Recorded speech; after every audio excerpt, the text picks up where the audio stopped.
Salam sejahtera bagi ibu, bapak, saudara, anggota jemaat, dan simpatisan GKI Taman Majapahit Semarang. Kembali pada hari ini, Kamis, tanggal 26 November 2020,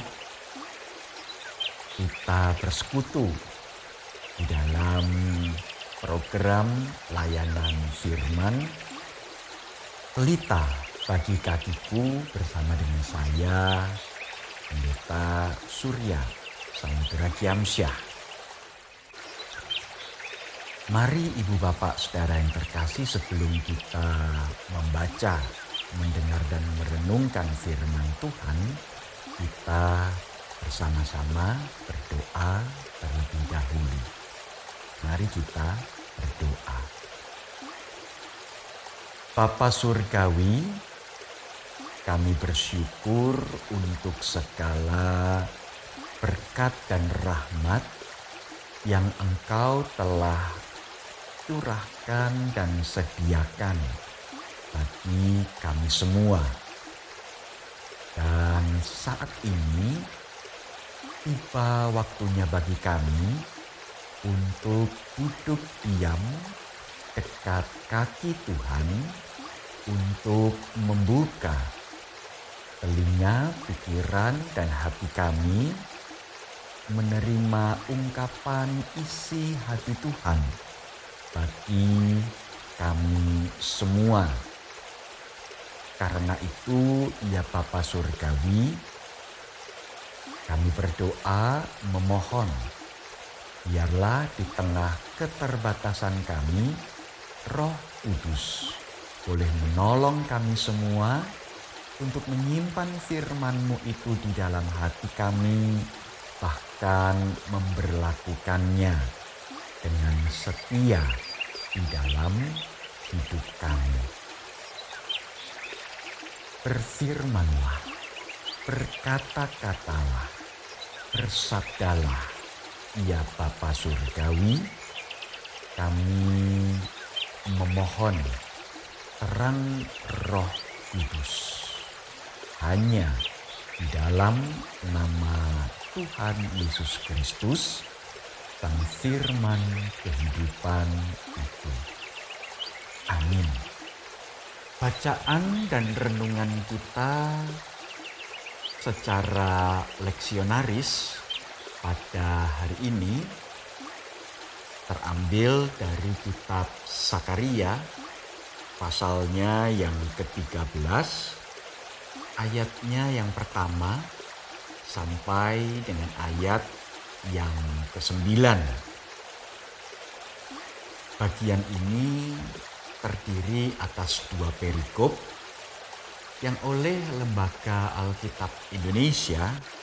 Perikop pertama diberi judul Penyingkiran Berhala dan Nabi Palsu, sementara perikop kedua diberi judul Pedang Menimpa Umat Baru. Akan saya bacakan, demikianlah firman Tuhan. Pada waktu itu akan terbuka suatu sumber bagi keluarga Daud dan bagi penduduk Yerusalem untuk membasuh dosa dan kecemaran.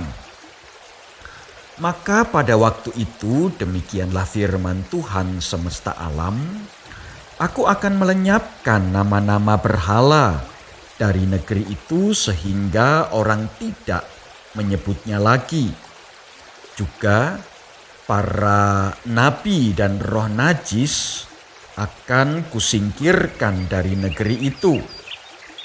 Dan apabila seseorang masih tampil sebagai nabi, maka ayahnya dan ibunya yang telah memperanakkan dia akan berkata kepadanya, "Janganlah engkau hidup lagi, sebab yang kau lakukan demi nama Tuhan itu adalah dusta."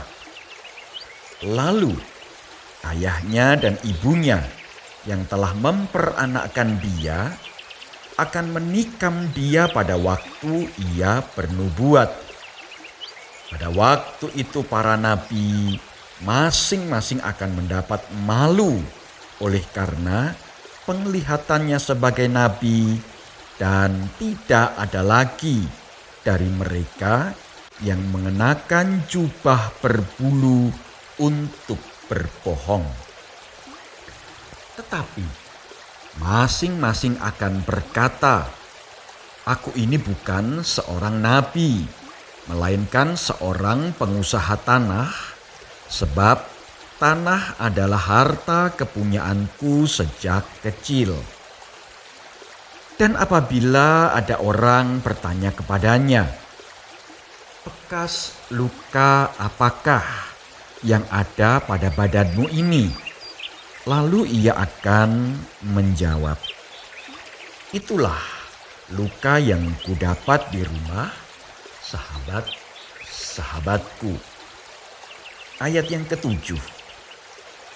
"Hai pedang, bangkitlah terhadap gembalaku, terhadap orang yang paling karib kepadaku." Demikianlah firman Tuhan semesta alam. "Bunuhlah gembala, sehingga domba-domba tercerai-berai. Aku akan mengenakan tanganku terhadap yang lemah." Maka di seluruh negeri, demikianlah firman Tuhan, 2/3 daripadanya akan dilenyapkan, mati binasa, tetapi 1/3 daripadanya akan tinggal hidup. Aku akan menaruh yang 1/3 itu dalam api dan akan memurnikan mereka seperti orang memurnikan perak. Aku akan menguji mereka seperti orang menguji emas.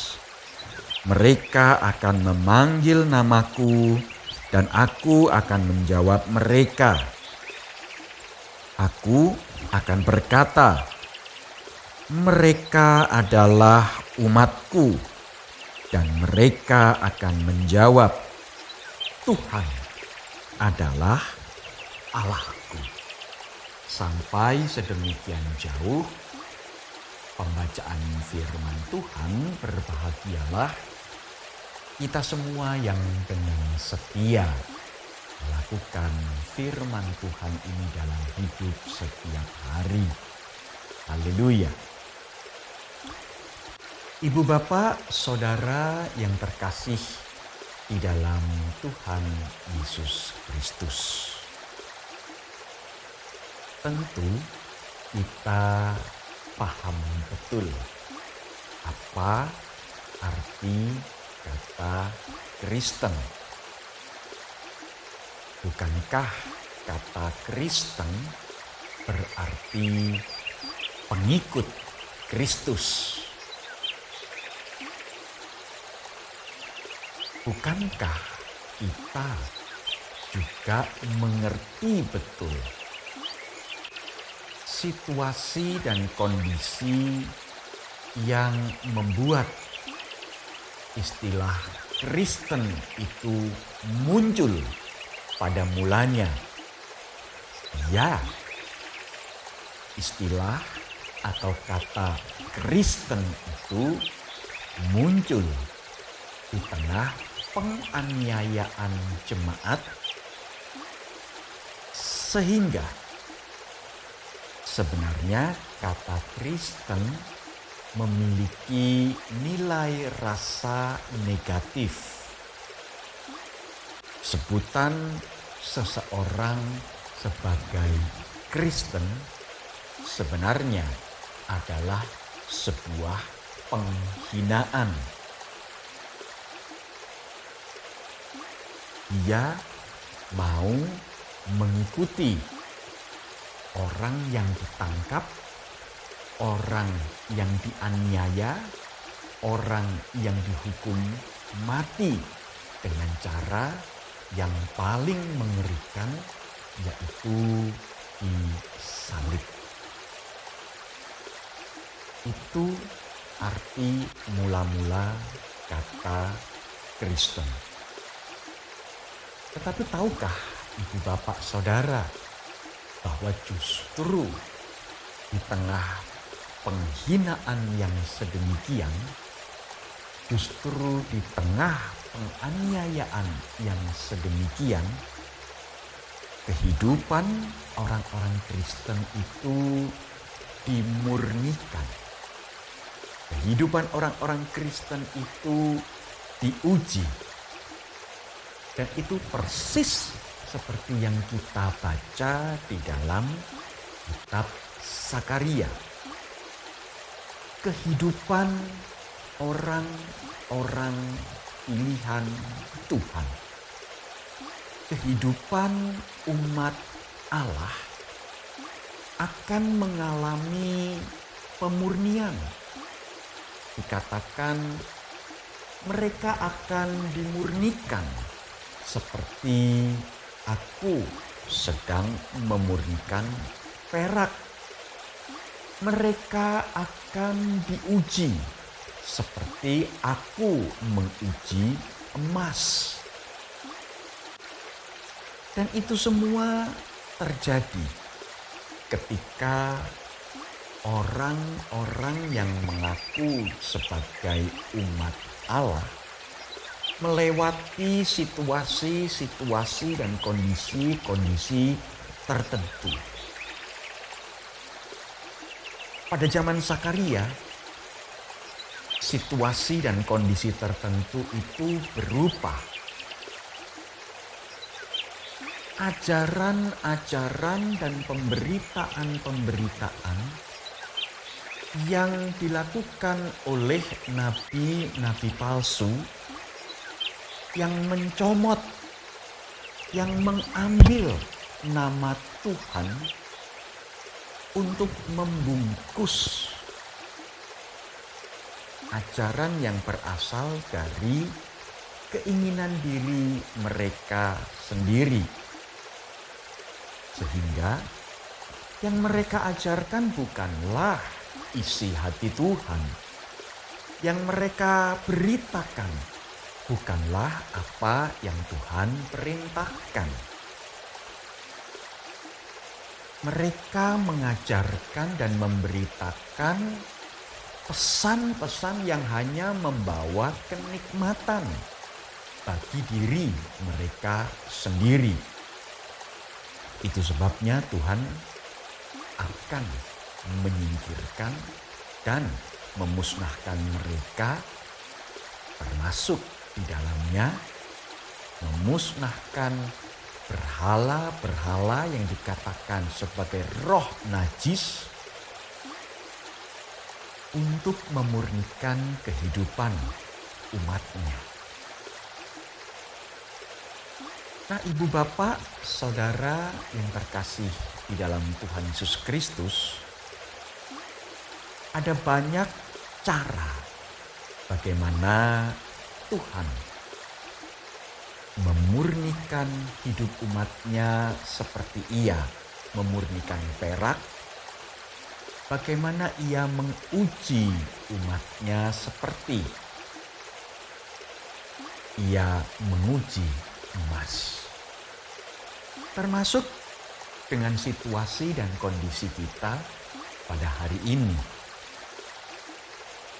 Adakah hati kita, iman kita, kesetiaan kita, keteguhan kita tetap kita pertahankan, tetap kita jaga, tetap kita perjuangkan di tengah situasi dan kondisi yang justru sangat berat, sangat sukar, dan secara kasat mata merupakan perkara yang mustahil untuk kita lalui. Ibu bapak, saudara yang terkasih, bukankah kita mengingat sebuah lirik lagu yang mengatakan, apa yang mustahil bagiku itu tidak mustahil bagi Tuhan. Betul. Perkara-perkara yang tampaknya mustahil untuk kita jalani, untuk kita lalui, ternyata dengan tangan pertolongan Tuhan, dengan tangan kasih Allah yang menuntun, menopang, dan memampukan kita untuk terus berjalan, membuat kita mampu untuk melaluinya, dan kita boleh berkata, Tuhan itu baik. Ibu bapak saudara yang terkasih, situasi dan kondisi seperti pandemi virus corona ini adalah waktu-waktu, bahkan kesempatan yang baik sekali untuk kita pergunakan, menilik hati kita sendiri dan berseru kepada Tuhan. Bapa, murnikanlah hatiku, sehingga hidupku seperti perak yang berkilau-kilauan. Bapa, ujilah hidupku, sehingga hidupku menjadi seperti emas yang cemerlang, sehingga sungguh kita boleh hidup seperti halnya kehendak Tuhan bagi umatnya. Kita dimampukan untuk menanggalkan, tetapi juga meninggalkan perkara-perkara yang tidak Tuhan kehendaki di dalam hidup kita. Kita dimampukan mengerjakan pekerjaan-pekerjaan yang Tuhan kehendaki di dalam hidup kita, yaitu menjadi berkat bagi semua. Amin. Mari kita berdoa. Bapa Surgawi, kami bersyukur kepadamu untuk firman yang mengingatkan kami bahwa situasi dan kondisi yang sukar bukanlah satu perkara di mana kami harus meninggalkan Engkau dan lari dari kenyataan hidup. Tetapi kami bersyukur untuk firman-Mu yang mengingatkan kami bahwa kondisi yang berat, kondisi yang sukar justru adalah kesempatan di mana Engkau dapat bekerja di dalam hati dan kehidupan kami, berkarya dalam rangka memurnikan hati kami, menguji hidup kami, sehingga kami boleh menjadi seperti perak dan emas yang cemerlang, berkilau, menyukakan hati Tuhan, menjadi berkat bagi orang-orang di sekitar kami.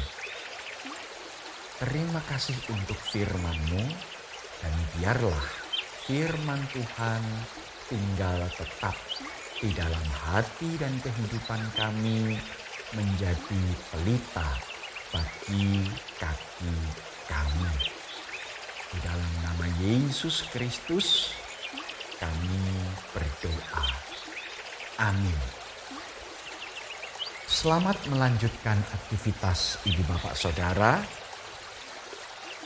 Tuhan memberkati dan memampukan ibu bapak saudara hidup menjadi berkat. Amin.